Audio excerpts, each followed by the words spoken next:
കഴിഞ്ഞ ജൂലൈ മാസം 30-നാണ് ഈ പറയുന്ന നമ്മളെയൊക്കെ ഞെട്ടിച്ച എല്ലാവരെയും കണ്ണീരിലാഴ്ത്തിയ ഈ ചൂരൽമല മുണ്ടക്കൈ ദുരന്തമുണ്ടായത്.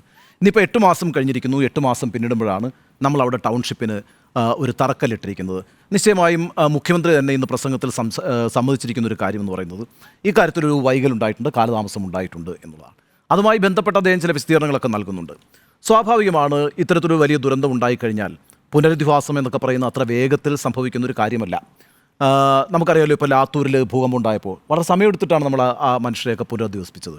ഗുജറാത്തിൽ വലിയ ഭൂകമ്പം ഉണ്ടായപ്പോഴും ഈ പറയുന്ന പുനരധിവാസ പ്രവർത്തനം എന്നൊക്കെ പറയുന്നത് വളരെ സമയമെടുത്തിട്ട് തന്നെയാണ് ചെയ്തത്. പക്ഷേ പ്രശ്നം എന്താണ്, ഈ കാലയളവിൽ ആ മനുഷ്യരെ നമ്മളെങ്ങനെ സംരക്ഷിച്ചു എന്നുള്ളതൊരു പ്രധാനപ്പെട്ട ചോദ്യമായി ഞാൻ കാണുന്നു. അവിടെ സംസ്ഥാന സർക്കാർ വേണ്ടത്ര ഗൗരവത്തിൽ കാര്യങ്ങൾ ചെയ്തിട്ടില്ല എന്നൊരു വിമർശനം എനിക്കുണ്ട്.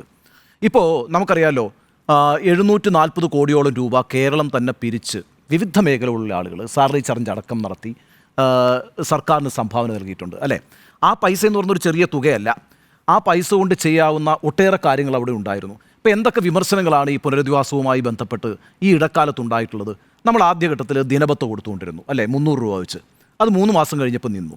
പിന്നീട് ഈ അടുത്ത കാലത്താണ് വീണ്ടും ഒരു ഉത്തരവിറക്കി ആ പൈസ കൊടുക്കാൻ പോകുന്നു എന്ന് പറയുന്നത്. ഇൻ ബിറ്റ്വീൻ 4 മാസം ഈ പൈസ കിട്ടാതെ മനുഷ്യർ അവിടെ നിൽക്കുകയാണ്.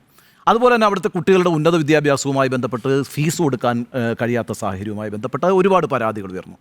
അവരുടെ വീട്ടുവാടക കിട്ടുന്നില്ല എന്നുള്ള പരാതി ഉയർന്നു. അതുപോലെ തന്നെ അവർക്ക് ആകപ്പാട് ഒരു പ്രാവശ്യമാണ് ഫുഡ് കൂപ്പൺ കൊടുത്തിട്ടുള്ളത്.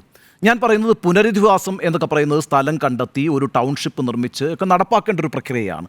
അതൊരു പക്ഷേ സമയമെടുക്കുന്നൊരു പ്രക്രിയ ആണെങ്കിൽ കൂടിയും അന്ന് ഈ ദുരന്തമുണ്ടായ സമയത്ത് നമ്മളെല്ലാം ഒറ്റക്കെട്ടായി നിന്ന് പറഞ്ഞത് ഈ മനുഷ്യരെ നമ്മൾ ചേർത്ത് നിർത്തും, അവരെ മുഴുവൻ നമ്മൾ സംരക്ഷിക്കും, അവരെ നമ്മൾ ജീവിതത്തിലേക്ക് തിരിച്ചു കൊണ്ടുവരും എന്നൊക്കെയാണല്ലോ.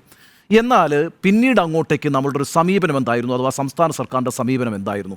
ആ സമീപനത്തെ സംബന്ധിച്ച് എനിക്ക് ശക്തമായ വിമർശനങ്ങളുണ്ട്. കാരണം ഈ പരാതികളൊക്കെ ആ മനുഷ്യർക്കുണ്ട് എന്നുള്ളത് തന്നെയാണ്.